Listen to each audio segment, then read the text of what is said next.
Bonjour, bonsoir à tous. Donc voilà, donc deuxième partie sur l'enseignement sur le langage prophétique et comprendre la prophétie, les prophètes sous les prophètes. Donc on va voir un peu cet enseignement. Je voudrais simplement dire, simplement rappeler que la parole de Dieu, elle a un langage, et ce langage, c'est comme n'importe quelle langue, il faut du temps pour l'apprendre. Et deuxième chose aussi, c'est toi là qui est assis dans ta chaise à écouter ces choses, bah, si on t'a dit dans des assemblées ou dans des réunions de prière ou je ne sais quoi,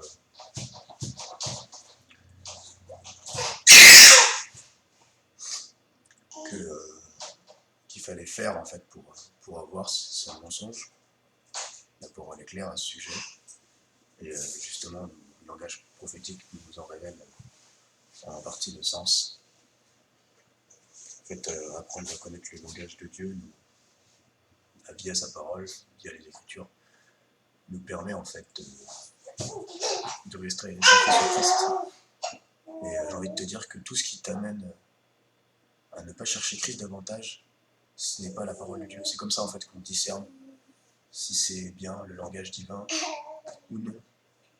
Si c'est pas le langage divin, ça t'amènera pas à témoigner de Christ. Si c'est le langage divin, ça t'amènera à avoir envie de plus de lui, et de plus de son amour, et de plus de toutes ses facettes, plus de Christ en toi. Donc voilà, je proclame plus de Christ en toi. Alors, excusez-moi pour les cris de bébé. Bébé était fatigué. Voilà, il lit. Alors donc on va continuer.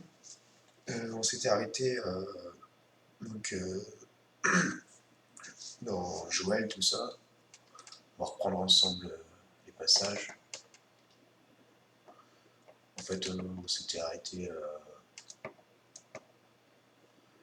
donc là, Joël 2. Et après,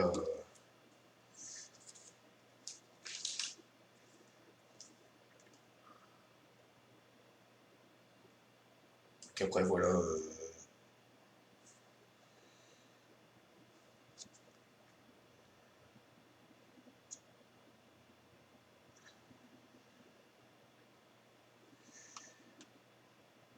Excusez-moi. Donc oui, en fait, je vous disais que dans la précédente vidéo, je vous parlais de. Je vous avais dit qu'on verra en fait après l'homme avec l'homme naturel, l'homme spirituel.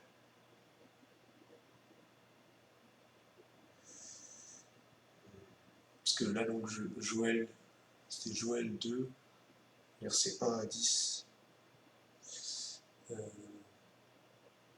Donc, en fait, ce que j'avais mis en lumière, c'est donc, quand il est écrit donc, la terre s'irrite, les ciels tremblent, le soleil, la lune s'assombrissent, les étoiles s'éclipsent, leur fulguration donne de la voix, etc. Là.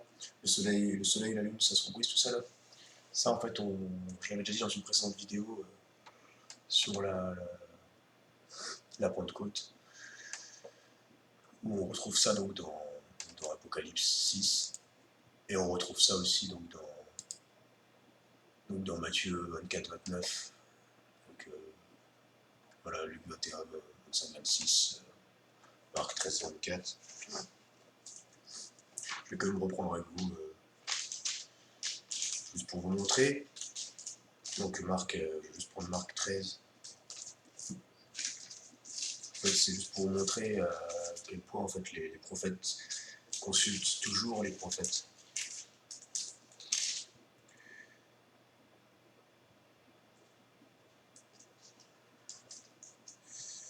Donc dans Marc 13, donc au verset 24, c'est écrit « Mais donc en ces jours, après cette tribulation, le soleil s'enténébrera, la lune ne donnera pas sa clarté, les étoiles tomberont du ciel, les puissances du ciel s'ébranleront, etc. Et ensuite, vous voyez leur apocalypse. Donc là, c'est juste pour reprendre hein, ce que j'ai déjà dit. De toute façon, je vais faire une vidéo beaucoup plus approfondie par rapport à ce sujet, parce que ce sujet, en fait, là, c'est sur la destruction, en fait, du système mosaïque, en fait, du système, comment dire, système gouvernemental, en fait, de la pensée juive de l'époque, en fait. Jésus est venu détruire cette pensée, détruire, en fait, ce monde. Donc j'en parlerai dans un autre enseignement plus en détail. Là, c'est surtout pour montrer, en fait, la logique prophétique. Donc c'est au 6e sceau en fait dans l'Apocalypse, donc je le vois, et quand il ouvre le sceau, le 6e, donc survient un grand séisme, et en fait là on se souvient du séisme qu'il y a eu quand Jésus était sur la croix, et là c'est écrit, donc c'est Apocalypse 6:12, donc le soleil devient noir comme un sac de crin, et la lune entière devient comme du sang, les étoiles du ciel tombent sur la terre comme un figuier par un grand vent secoué, jette ses fruits verts, etc. Donc si, comme moi, on t'a enseigné que ces choses, c'était des choses à venir, et puis que tu as regardé des films, comme par exemple, bon, moi je cite les titres, hein, je suis vrai, donc comme le film par exemple Left Behind, où il te montre physiquement donc, du sang, du feu, tout ça qui tombe du ciel, et puis les gens qui sont enlevés, entre guillemets, ils ont les yeux tout blancs, puis leur corps tombe, et qui partent dans le ciel. Enfin, il ne veut pas partir en fait, il tombe mort quoi. Non, ça c'est le diable, ça c'est un dieu égoïste, c'est un dieu complètement sadique. C'est pas l'évangile, c'est pas la parole de Dieu. Voilà. Donc médite ça, et il y a des enseignements qui existent là-dessus, et le meilleur enseignant c'est le Saint-Esprit, et je ferai un enseignement là-dessus. C'est dans cette série-là, il est prévu. Voilà. Je vous en ai déjà parlé. Donc maintenant on va continuer. Donc on va prendre donc Joël 3.5 et acte 2.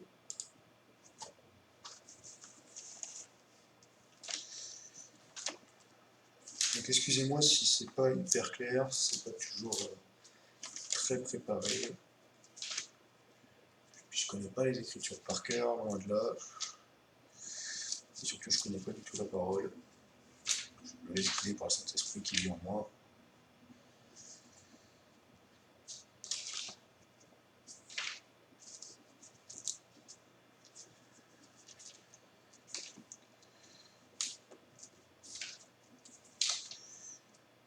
Excusez-moi, juste le temps que je comprenne Joël. Alors ce que je vais faire, c'est que je vais prendre deux versions, parce que j'ai la version Shoraki, voilà, en livre.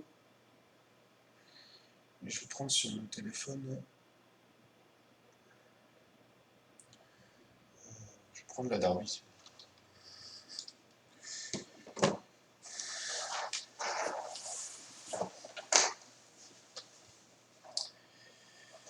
Ça va me permettre de faire la traduction.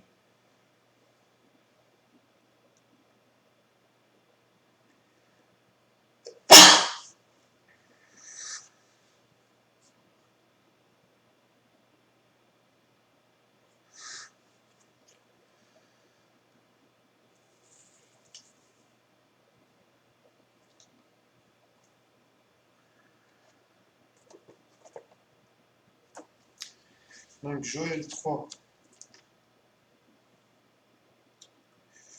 Oui, donc je reprenais Joël 3, parce que c'est par rapport, encore une fois, c'était comme pour la Pentecôte, c'était juste pour dire en fait, c'est pas Joël, juste Joël 3, c'est Joël 3. C'est du verset 1, du verset 1 à 5.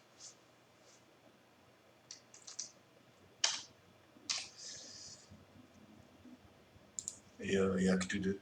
En fait, c'était juste pour reprendre, encore une fois, que bien les prophètes sont bien soumis aux prophètes, puisque dans ce passage, on voit très bien Donc je reprends, donc il dit, je répandrai mon souffle sur toute chair. C'est Dieu qui parle. Hein. Donc voilà, vos fils seront inspirés, vos anciens auront des rêves, etc. Donc sur les esclaves et sur les domestiques aussi. En ces jours, je répondrai mon souffle, vous verrez des prodiges au ciel, sur la terre. Donc encore une fois, il dit sang, feu, palme de fumée, le soleil tournera en ténèbres, la lune en sang, vous voyez les redits en fait. Et c'est qui écrira le nom de Yahvé Adonai, s'échappera.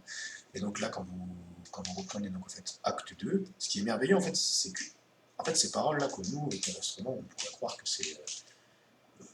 c'est abominable, en fait, il y a du sang, du feu, tout ça. Non, mais c'est du langage prophétique, c'est pas des choses physiques, c'est spirituel, c'est des choses immatérielles, c'est dans le plan de l'esprit. L'univers, et ça c'est pareil, j'ai fait une vidéo là-dessus, je vous résume en 30 secondes, mais l'univers, c'est pas ce qu'on t'a appris à l'école, ce que tu vois de tes yeux, c'est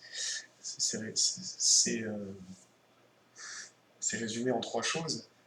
Le plan matériel, le plan terrestre, le plan psychique, ça veut dire émotionnel, de l'âme, des âmes, et le plan spirituel, pneumatikos, manifestation spirituelle. C'est tout, c'est ça l'univers. Et ensuite, on va dire qu'on pourrait dire qu'il y a un 4e plan, qui est le plan divin, qui lui est à la fois en dehors et au-dedans de toute chose, des 3 plans. Voilà. Ça, c'est une petite pépite. Donc, là, quand vous prenez acte 2, à partir du verset 14, donc en fait, c'est Pierre en fait, qui parle. Et donc lui, il se dresse en fait, et en fait, parce que les autres, ils disaient qu'ils étaient ivres, parce qu'ils ont reçu le Saint-Esprit, ils se sont mis à parler en langue, etc. Et, et donc lui, il dit, mais non, ils ne sont pas ivres, en fait, c'est ce qu'a dit Joël l'inspiré. Et là, en fait, il cite Joël 3, Joël 3, en fait, verset 1 à 5, et il dit, et ce sera dans l'après des jours, Aaron Théouim, je répondrai mon souffle sur toute chair, en fait, mais juste avant, il dit, non, ces hommes ne sont pas ivres, comme vous le croyez, c'est la 3e heure du jour, mais c'est ce il dit en fait, mais c'est ce qui a été dit par Joël l'inspiré. Donc en fait, c'est ce qui s'est passé donc là dans Acte 2, donc à l'époque, il y a plus de 2000 ans. Donc il dit, mais là, c'est ce qui se produit en fait, là, c'est l'accomplissement de la prophétie de Joël, en fait, c'est ça qu'il est en train de dire. Donc vos fils seront inspirés, vos jeunes verront les visions, vos vieillards rêveront des rêves. Certes, sur mes serviteurs, il dit, hein, en ces jours, je répandrai mon souffle, et ils seront inspirés, je donnerai des prodiges dans les ciels en haut, des signes sur la terre en bas, donc du sang, du feu, des vapeurs de fumée, le soleil se tournera en ténèbres, la lune en sang, avant la venue du jour de Yahvé Adonai, grand et visible. Oui. C'est ça en fait. Là, c'est ce qui s'est produit là. C'est accompli en fait la parole de Joël. C'est que Christ en fait a répandu son esprit sur nous. Le Saint-Esprit, le Consolateur, est venu en fait. C'est pour ça qu'aujourd'hui on peut parler de nouvelles langues, on peut chasser les démons, guérir les malades, etc. C'est ce que révèlent en fait ces écritures. Voilà. Donc voilà maintenant un autre exemple. Je peux vous donner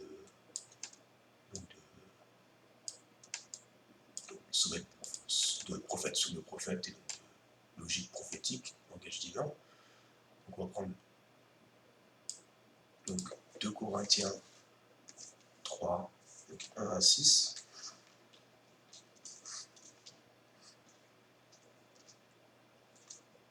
Alors ça c'est vraiment merveilleux, c'est un passage que j'ai médité un moment, ça m'a vraiment fait halluciner. En fait, on va même prendre en fait, 2 Corinthiens.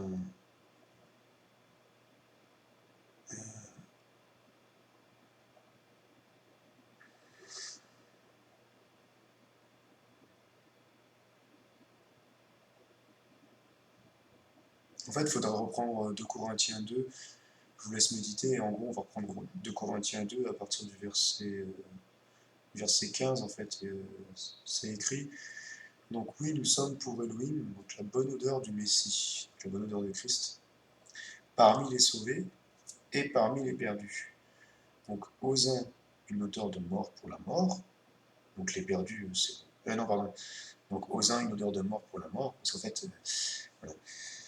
Donc aux autres, une odeur de vie pour la vie.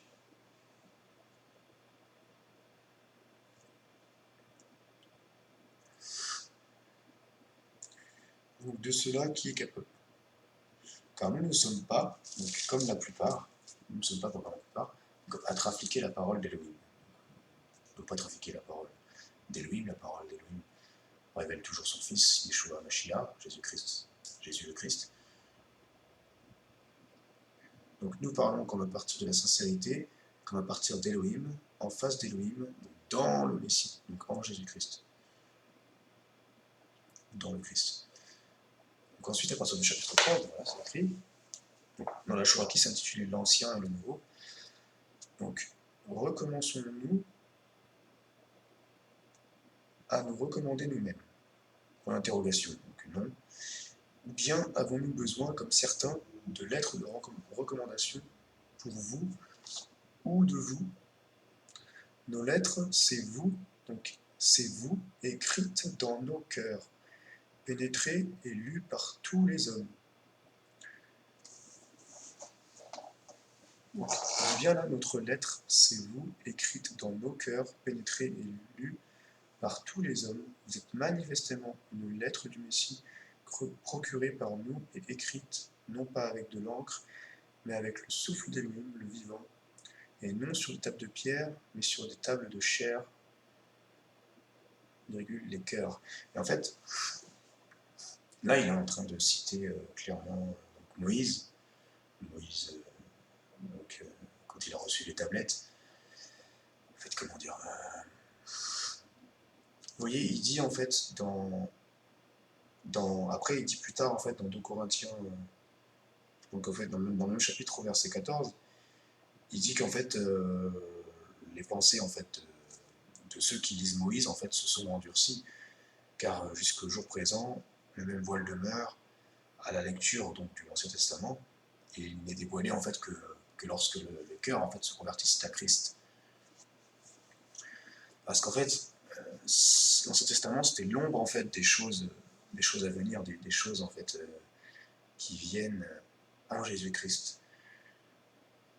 Et là, ce qui dévoile en fait Paul, donc vous êtes manifestement une lettre du Messie procurée par nous, c'est qu'en fait, par le dévoilement de Christ, nous sommes devenus, comment dire,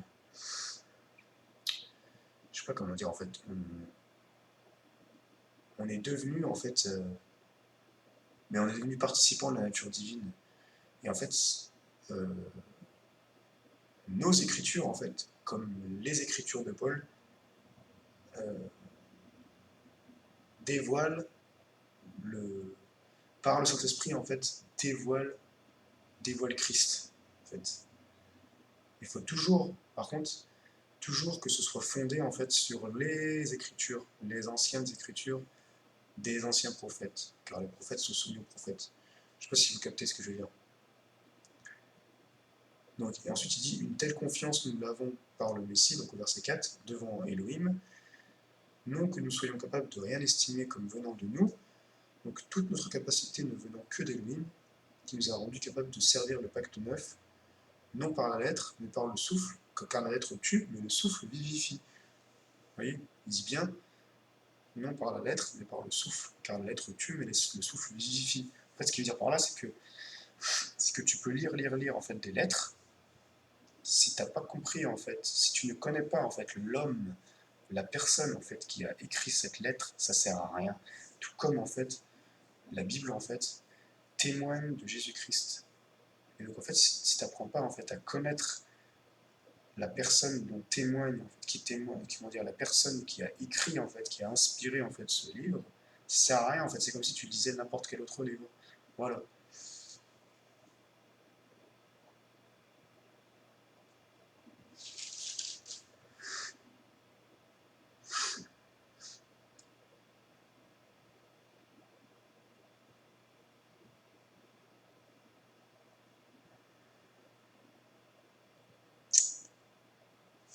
Et donc, pourquoi j'ai pris ensuite donc Ézéchiel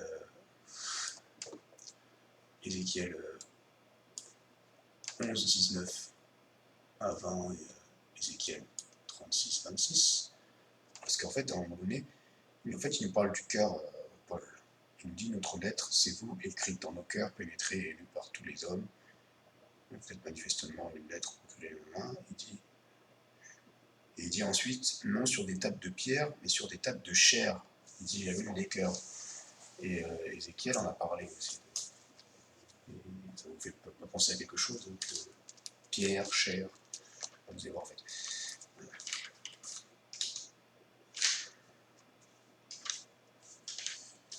Cœur de pierre, cœur de chair. Donc, on prend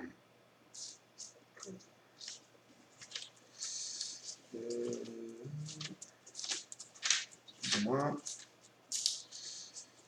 peu laborieux dans le chouraki. Donc, on prend tout d'abord Ézéchiel 11. Et en fait, vous allez voir que c'est même fou parce que Ézéchiel a même prophétisé en fait. C'est le Saint-Esprit en fait. On voit bien en fait la même. Je vais vous montrer en fait que c'est bien le Saint-Esprit en fait qui prophétise et pas les hommes. Le Saint-Esprit à travers des hommes en fait. Parce que Ézéchiel a prophétisé en fait sur lui-même en fait. Ce qu'il dira, vous allez voir. En fait, il dit en fait dans Ézéchiel chapitre 11, il dit, verset 18 en fait, ils viennent là, ils écartent d'elle toutes ces objections, toutes ces abominations. Pardon, je reprends au verset 17 parce qu'en fait c'est Adonai, c'est le Seigneur qui parle en fait. Donc aussi dit, donc ainsi dit Adonai, il y avait Elohim, je vous regroupe des peuples, je vous réunis des terres, vous avez été dispersés et je vous donne donc la glèbe d'Israël, donc la terre d'Israël, c'est Eretz. Voilà, il faut quand on parle des terres, etc. C'est toujours le monde mosaïque. Ils viennent là, ils s'écartent d'elles toutes ces objections, toutes ces abominations, donc je leur donne un cœur unique. Je donne en leur sein un souffle nouveau, j'écarte le cœur de pierre et de leur chair et leur donne un cœur de chair. En fait, là, c'est écrit au présent, donc pour qu'ils aillent en mes règles, pour qu'ils gardent mes jugements et les fassent, ils sont à moi pour peuple, et moi je serai à eux pour Elohim. Ce que je veux mettre en lumière là, c'est que le Seigneur là, il est en train de déclarer quelque chose qui va arriver, alors que selon lui, il est déjà arrivé. Donc en fait, c'est comme s'il proclamait quelque chose qui va arriver. Et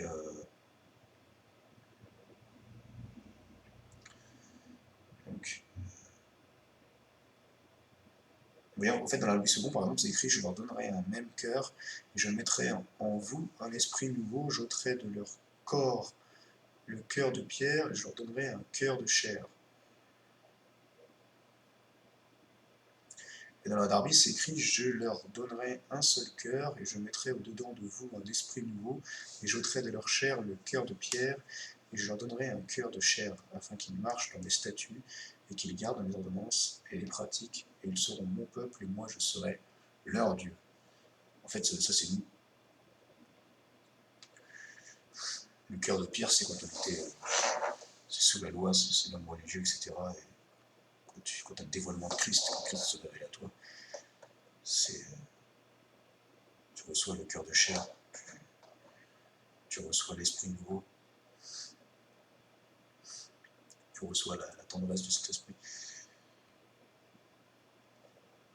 Donc, je disais donc au chapitre 36, en fait, au chapitre 36, il y a l'accomplissement en fait, de cette prophétie.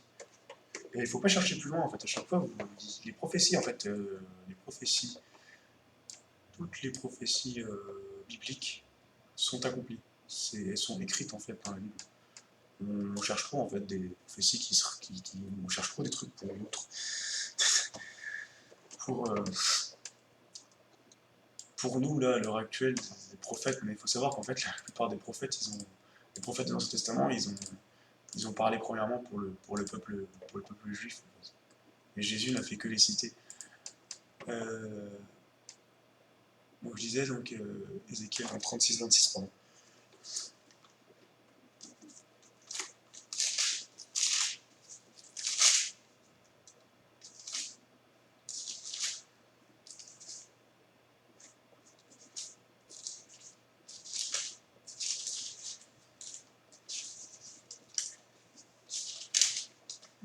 dit, donc même au verset 24, donc, ça s'intitule un cœur neuf. Donc voilà, c'est l'accomplissement de la prophétie. En fait, je vous prendrai parmi les nations. Donc, je vous prendrai parmi les nations, vous couperez de toutes les terres, et vous ferez venir sur votre glaive. Je lancerai sur vous des eaux pures, et vous serez purifiés de toutes vos souillures, de toutes vos crottes. Je vous purifierai, donc je vous donnerai un cœur neuf, je donnerai un souffle nouveau en vos entrailles, j'écarterai le cœur de pierre de votre chair, et vous donnerai... En fait, c'est pas que c'est l'accomplissement, en fait, c'est comment dire. Donc je vous donnerai un cœur neuf, et donnerai un souffle nouveau en vos entrailles, j'écarterai le cœur de pierre de votre chair, et vous donnerai un cœur de chair. Et je donnerai mon souffle en vos entrailles, et ferai que vous alliez en mes lois, que vous gardiez et appliquiez mes jugements. En fait, je ne sais pas si vous avez vu, mais au chapitre 11, il le disait au présent, et là, il le dit comme au futur.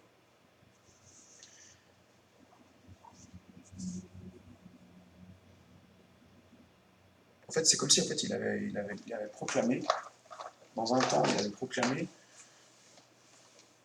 et dans un autre temps, en fait, il a dit, ça y est, c'est fait. Je vous voir, dans une autre version, c'est bien aussi parfois de prendre d'autres versions. En fait, dans la Darby, il dit, donc, et je répandrai sur vous des eaux pures, et vous serez purs, je vous purifierai de toutes vos impuretés et de toutes vos idoles, et je vous donnerai un cœur nouveau, je mettrai au-dedans de vous un esprit nouveau, et j'ôterai de votre chair le cœur de pierre, et je vous donnerai un cœur de chair. Donc je mettrai mon esprit au-dedans de vous, et je ferai que vous marchiez dans mes statuts, que vous gardiez mes ordonnances et les pratiquiez. Et donc on a vu dans Acte 2, c'est à peu près la même chose en fait que dans Joël 3, quand il dit en fait que il nous donnera, donc il répandra son esprit sur toute chair, il répandra son esprit sur nous. Oui, en fait, c'est toujours le même langage, la même pensée. La pensée, c'est de révéler Christ en nous, voilà, le plan de Dieu, c'est de nous donner, en fait, de donner sa vie pour nous, de nous donner son esprit, vous voyez. Voilà, c'est ça qui est dévoilé, en fait, là. Et c'est déjà accompli, ça a été accompli dans Acte 2.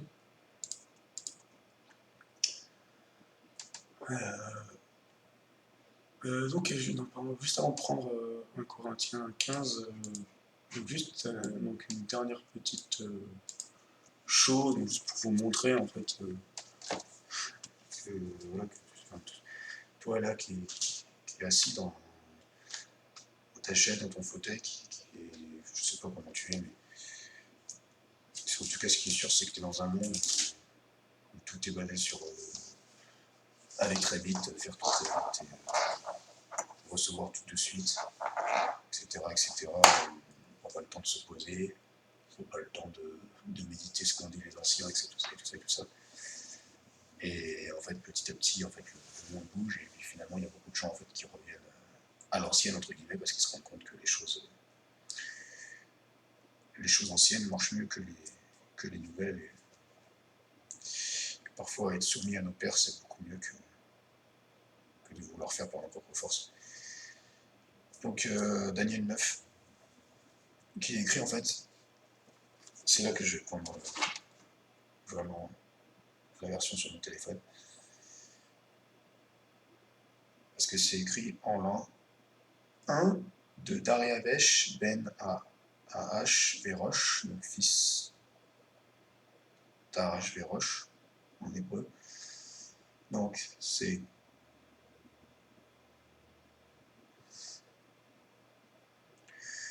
Darius en fait en français, donc fils d'Assuérus, de la semence des Médès, donc fils des Médès, donc qui fut fait roi sur le royaume des Chaldéens.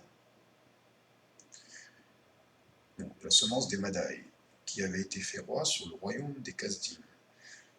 Donc en l'an 1 de son règne, donc moi Daniel, je distingue dans les actes où était la parole de Yahvé Adonai à Yirmeyahu l'inspiré, donc Yirmeyahu c'est Jérémie, et donc que le nombre des années de Yerushalayim, pleine de ruines, donc serait de 70 ans. Donc je lis dans la version d'Arbi, donc lequel la parole de l'Éternel vint à Jérémie le prophète pour l'accomplissement des désolations de Jérusalem, était de 70 années. Alors encore une fois, peut-être que vous avez entendu que les 70 ans en question, là, c'était pour notre temps. Non, parce que Jésus, il a cité aussi ces prophètes-là, il a clairement dit que c'était leur génération à eux, de leur époque. Et ces prophéties, encore une fois, je ferai mentionnement là-dessus, ont été accomplies, donc c'est pourquoi 70 ans, parce que en fait, ça a été accompli en 70, la destruction du temple de Jérusalem, etc. Mais bon, c'est pas ça que je veux mettre en lumière. Donc ce que je voulais montrer, c'est que il dit là, en un de son règne, donc moi Daniel, je distingue dans les actes où était la parole de Yahvé Adonai, donc à Jérémie l'inspiré, donc le prophète, que le nombre des années de Jérusalem. Voilà, en fait, c'était juste ça, en fait, c'est qu'en fait, le gars, il a consulté un homme qui est né, euh, donc, en fait, il s'est souvenu, en fait, à un homme qui n'a jamais connu, en fait. Je sais plus combien d'années, mais je crois que c'est bien 200 ans, quoi. Euh,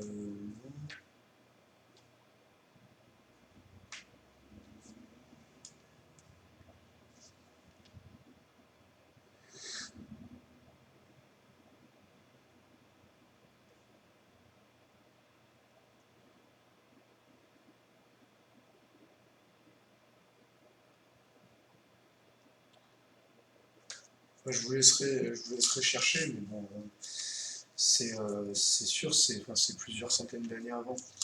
Jérémie, il me semble que c'est bien 200, 300 ans avant Daniel, si pas plus. Et donc ce qu'il a consulté, en fait, il a consulté Jérémie 25, qui existait déjà à cette époque-là, en araméen, en hébreu, je sais pas, en hébreu, je pense.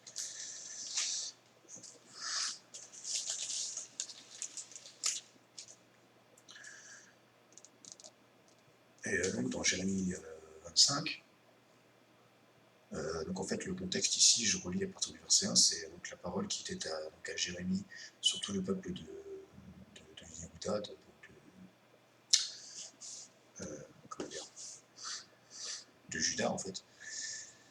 Donc en l'an 4 des Yehoyakim ben Yoshiaou, donc roi de Juda. En fait, en l'an 4, voilà, c'était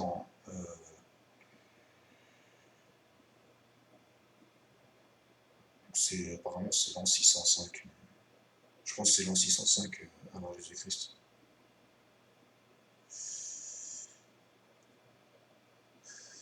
Enfin bref. Donc c'est en l'an premier donc, de Nebuchadnezzar, roi de Babel, donc que parle Jérémie l'inspiré sur tout le peuple de Juda et à tous les habitants de Jérusalem pour dire, donc depuis l'an 13 de Yoshiaou ben Amon, roi de Juda, je vais quand même vous prendre dans la version d'Arby.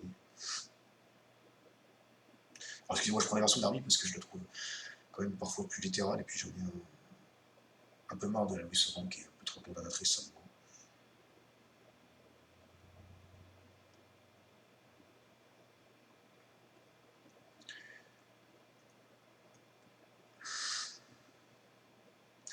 Donc c'est depuis la 13e année.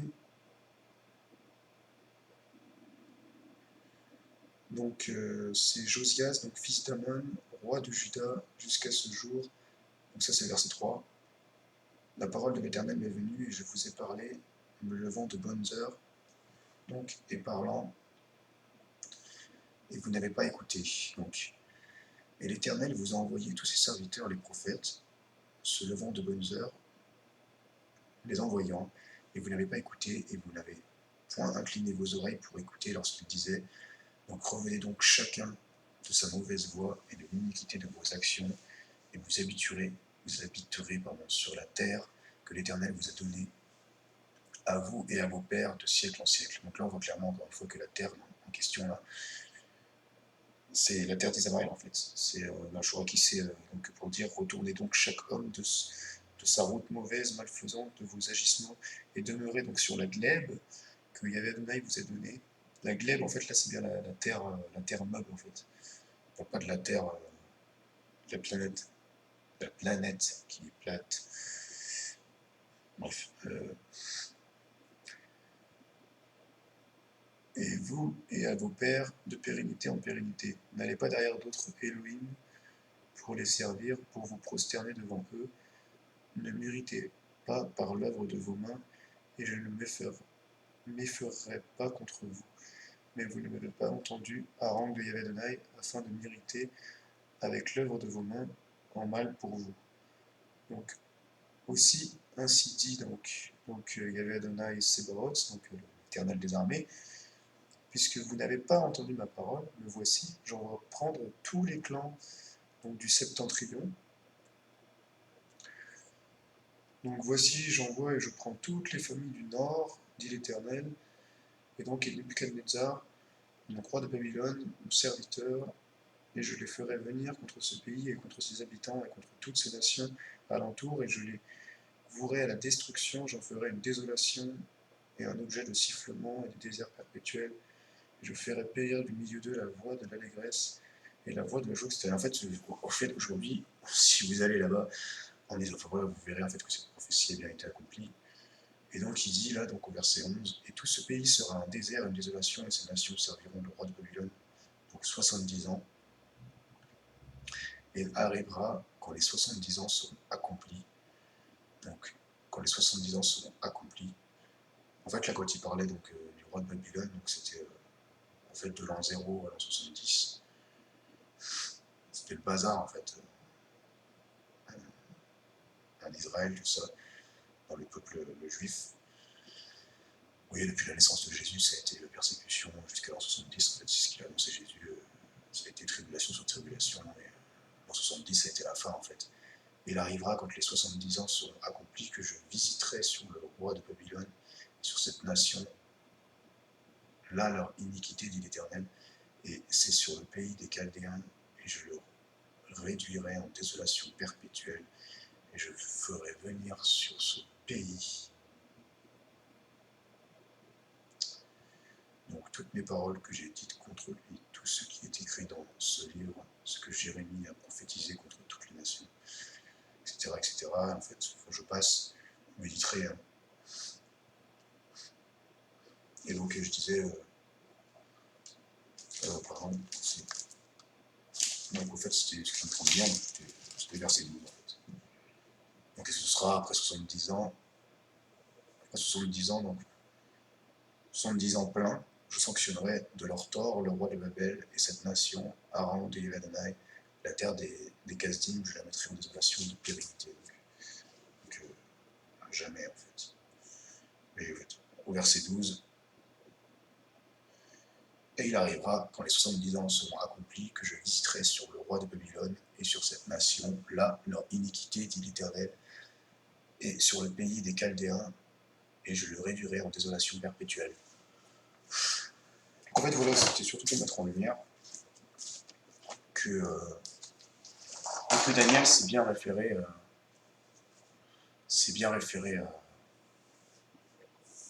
à Jérémie pour annoncer une prophétie qui devait s'accomplir des centaines d'années après. Et ensuite, si vous lisez Apocalypse, vous verrez que Jean, en fait, lui aussi, s'est référé à Daniel. Et même Jésus lui-même, qui est le maître, s'est référé aussi à Daniel et à Jérémie et à Joël. Voilà.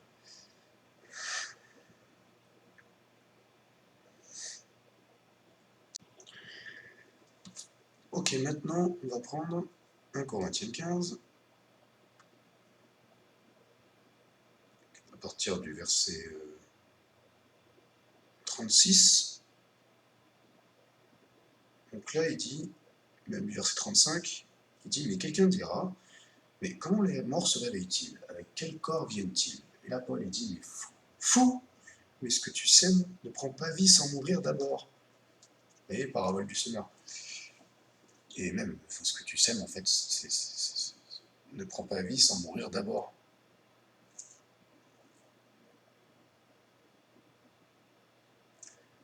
Et en fait, là, quand on parle de. Vous allez voir, en fait, quand il parle de semences, là, il parle des choses spirituelles. Donc, Donc ce n'est pas le corps à venir que tu sèmes, mais graines nues peut-être de blé ou d'autres. Donc Elohim lui donne un corps à son gré, et il donne à chaque semence un corps particulier. Et en fait, vous allez voir, quand vous prenez Genèse, en fait, il faut savoir que dans Genèse 1, alors j'en ai déjà parlé, mais je vais faire parce que je ferai un long enseignement, mais bien plus tard, sur le dévoilement en fait de Genèse 1, Genèse 1 à 7, Genèse 1 à 8 par là. En fait, en gros, pour résumer, Genèse 1, c'est la création des choses de l'esprit, c'est la création spirituelle. Genèse 2, c'est la formation psychique dans l'âme. Et Genèse 3, c'est la renaissance dans les corps charnels, en fait. Voilà. Parce qu'en fait, regardez, je continue. Donc Elohim, donc, il donne un corps à son gré, et il donne à chaque semence un corps particulier. Donc il donne à chaque semence, pour vous faire en clair, en fait, disons, il donne à chaque graine, ou à chaque spermatozoïde, par exemple, un corps particulier. Vous voyez, ça devient en fait une personne particulière. Je prends ces exemples, c'est plus simple en fait, pour comprendre le langage prophétique. Donc toute chair n'est pas la même chair en fait. Donc, on va dire tout homme n'est pas le même homme, tout être n'est pas le même être en fait. Donc autre celle des hommes, autre la chair des bêtes. En fait, pour vous simplifier la chose là quand il parle des hommes là, il parle en fait. Là, non, il parle bien des hommes et des bêtes, mais on pourrait dire aussi autre celle en fait de l'homme spirituel et autre les chairs de l'homme animal. Mais il va le préciser après, donc là il parle bien des hommes en général et des animaux. Tu dis autre, donc la chair des oiseaux, autre des poissons. Il est aussi des corps célestes et des corps terrestres.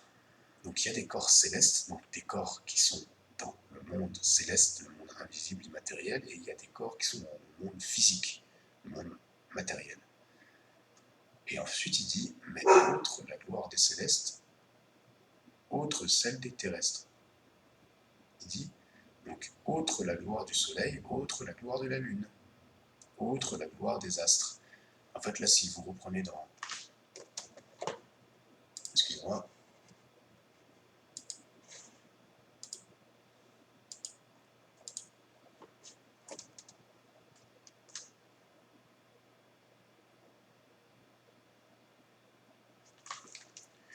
Dans Genèse 1, si vous méditez Genèse 1, vous allez voir que la lune, le soleil, la lune et les étoiles, en fait, le soleil égale Christ, car il y a un passage qui nous dit en fait que Christ est notre soleil de justice, en fait, que Dieu est le soleil de justice. La lune, en fait, c'est l'Église, c'est l'épouse de Christ, et les astres, en fait, les étoiles, c'est l'armée céleste. D'ailleurs, il le dit dans Genèse 2, c'est pour ça que j'ai pris en parallèle, en fait, là, j'ai bien pris, c'est 1 Corinthiens 15 et Genèse 2. Il le dit clairement en fait dans Genèse 2 que quand Dieu en fait il a achevé en fait les ciels, la terre, et il dit et toute leur milice. Et dans Genèse 1, il dit en fait qu'il a créé les cieux et la terre, etc. Et en fait il dit en fait qu'il a créé en fait il a créé le soleil, la lune, etc.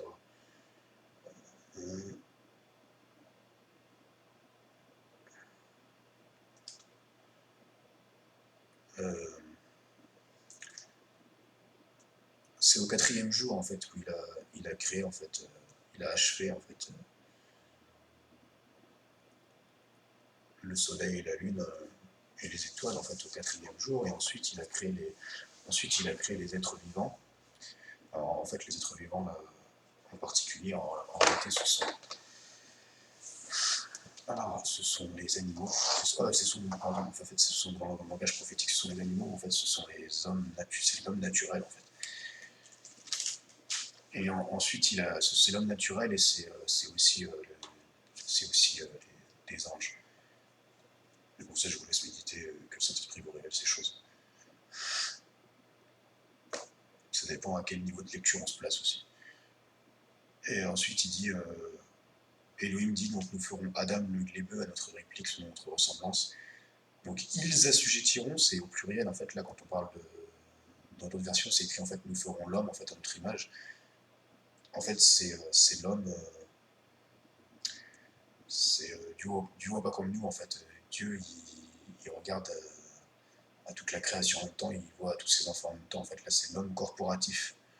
C'est Adam corporatif, en fait. Ils assujettiront le poisson de la mer, le volatile des ciels, etc. Et en fait, après tout ça, c'est bien écrit, donc ils sont achevés les ciels, la terre et toute leur armée, en fait. Et donc on reprend maintenant dans 1 Corinthiens 15, donc à partir du verset 39. Donc il dit là, donc, je reprends, toute chair n'est pas la même chair, donc autre celle des hommes, autre la chair des bêtes, autre la chair des oiseaux, autre des poissons. Et donc il dit, il y a aussi des corps célestes et des corps terrestres. Il dit, mais autre la gloire des célestes, autre celle des terrestres. Donc il dit, autre la gloire du soleil, autre la gloire de la lune, autre la gloire des astres. Donc il dit, oui, un astre diffère en gloire d'un autre astre. Ça prouve bien, en fait, parce qu'en fait, là, quand il est question de gloire, là, littéralement, c'est bien la gloire, en fait. Les traductions vont dire diffère, en fait, comment dire, de lumière, en fait, de brillance. En fait, c'est bien la gloire. En fait, pour ça, j'ai mis la Chouraki. Clairement, en fait, selon Dieu, en fait, les étoiles que tu vois dans le ciel, en fait, elles n'ont pas de gloire. Elles ont une brillance, mais elles n'ont pas une gloire, en fait. Elles n'ont pas de conscience. Donc, t'as un autre astre. Donc là, il est bien question des anges, en fait. Il est bien question d'êtres célestes. Donc, ainsi, pour le relèvement des morts, ce qui est semé dans la corruption se réveille dans la corruption. Ce qui est semé dans le déshonneur se réveille dans la gloire. Ce qui est semé dans l'infirmité se réveille dans la puissance. Oui, parce qu'en fait, selon le ciel, en fait, tout est inversé. Vous voyez, en Christ, en fait, on déclare en fait la vie, l'infirme, en fait, par les yeux de Christ en nous, nous le voyons déjà guéri. Et il est guéri, du coup. Et ensuite, ce que je voulais montrer, c'est que c'est écrit ce qui est semé, donc corps psychique, c'est ce que je vous disais, donc ça c'est psychique, c'est l'âme. En fait, psychologie, ça signifie donc le langage de l'âme, psychique. Donc ce réveil corps pneumatique, donc corps spirituel. Et s'il y a un corps psychique, il y a aussi un corps pneumatique. Et c'est pour ça que c'est écrit en fait ainsi, donc le premier homme Adam est devenu un être vivant. Et le dernier Adam, souffle vivifiant. En fait, le premier Adam, donc le premier homme en fait, en tant qu'humanité adamique, est devenu un être vivant en fait, dans le sens, c'était juste une âme en fait naturelle. Et ensuite, le dernier Adam, donc en Jésus-Christ, en fait, l'Église, en fait, nous sommes devenus souffle vivifiant par le Saint-Esprit. Mais non premièrement le pneumatique, mais le psychique, ensuite le pneumatique. Et oui, car il a d'abord fallu qu'il y ait l'homme naturel avant qu'il y ait l'homme spirituel. Et en fait, tout ça s'est révélé dans Genèse 2.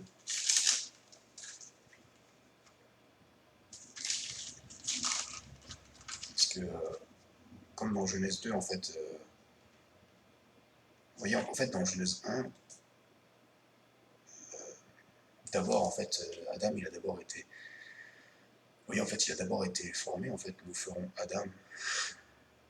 Donc, il a d'abord été, voilà, nous ferons Adam sur notre ressemblance, il a sur le poisson de la mer. Voilà, il dit, nous ferons Adam le glébeux à notre réplique sur notre ressemblance, ils assujettiront le poisson de la terre. Mais en fait, là, c'est écrit, nous ferons, en fait. Ça, en fait, il a déclaré, en fait, il avait déjà, en fait, déclaré dans l'esprit. Ensuite, il a formé, en fait, de la poussière de la terre.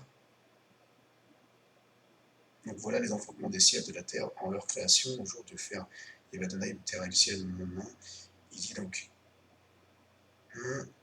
là il dit, donc il forme le glébeux au verset 7, Adam, poussière de la glèbe, Adama, il insuffle en ses narines, donc haleine de vie, et c'est le glébeux, un être vivant.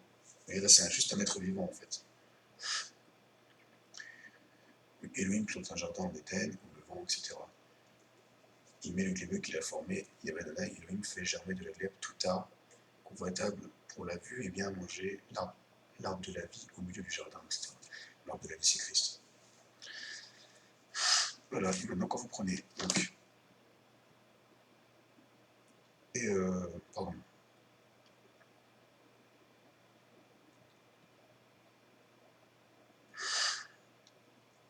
Et donc en fait, ce que je voulais montrer, c'est que voilà, en fait, c'est que Adam, en fait, si vous méditez Genèse, vous allez voir en fait qu'Adam, au départ, Adam et Ève, et Ava étaient parfaits, en fait. Et, la chute, en fait, les a fait sortir, en fait, de l'Éden, de la présence de Dieu, de la présence de Christ. Et c'est pour ça, en fait, qu'il y a le dernier Adam, en fait, qui est devenu... C'est pour ça, en fait, qu'il est écrit, en fait, qu'il y a un premier Adam et un second. Et il a dit, en fait, mais non, premièrement, le pneumatique, mais le psychique, ensuite le pneumatique. Donc, le premier homme de la glèbe, c'était un glébeux. Et le deuxième homme, il était du ciel, en fait. Et en fait, là, l'homme en question, les hommes en question, là, c'est homme-peuple. En fait, c'est nous.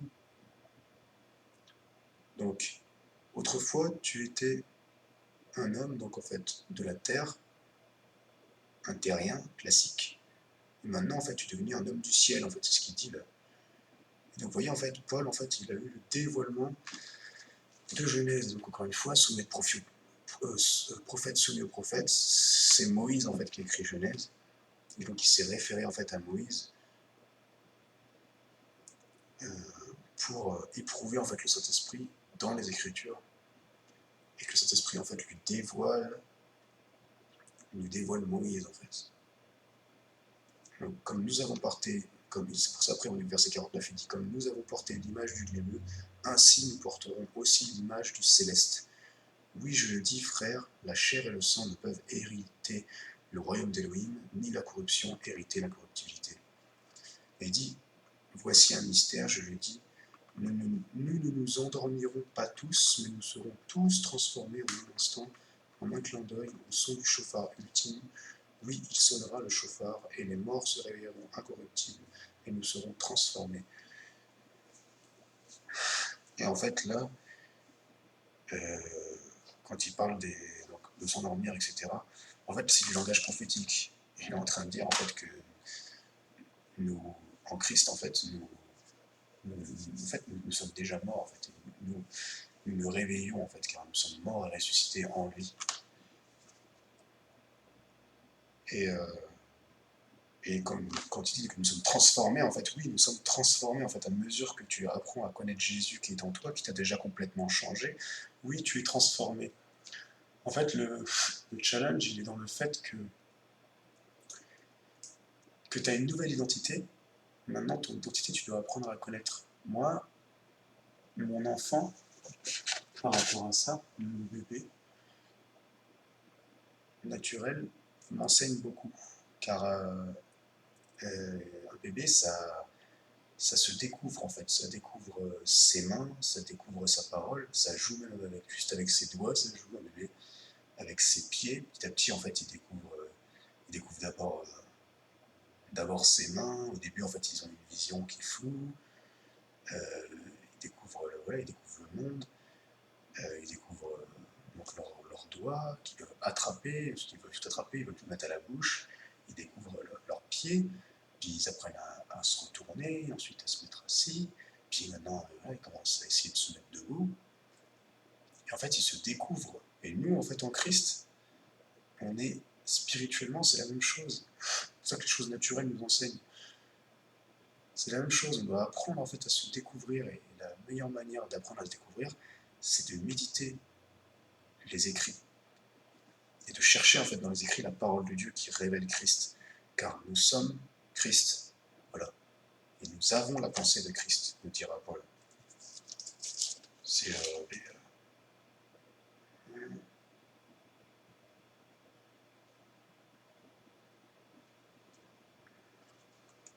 Moi, j'avais déjà cité dans un autre enseignement, mais je pense que c'était l'enseignement sur justement sur la Pentecôte. Enfin bref, je sais plus moi.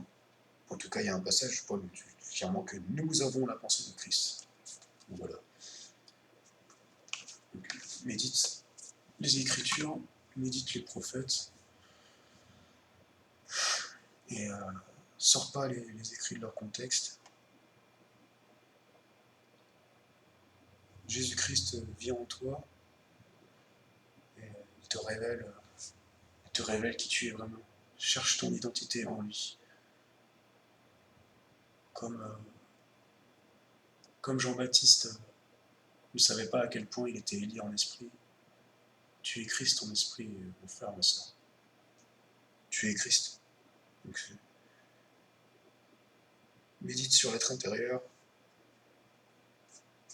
passe du temps dans la contemplation, dans la prière, dans la lecture. Et, cherche qui tu es, quoi. Tu ne sais pas forcément qui tu es. Cherche Christ. Amen.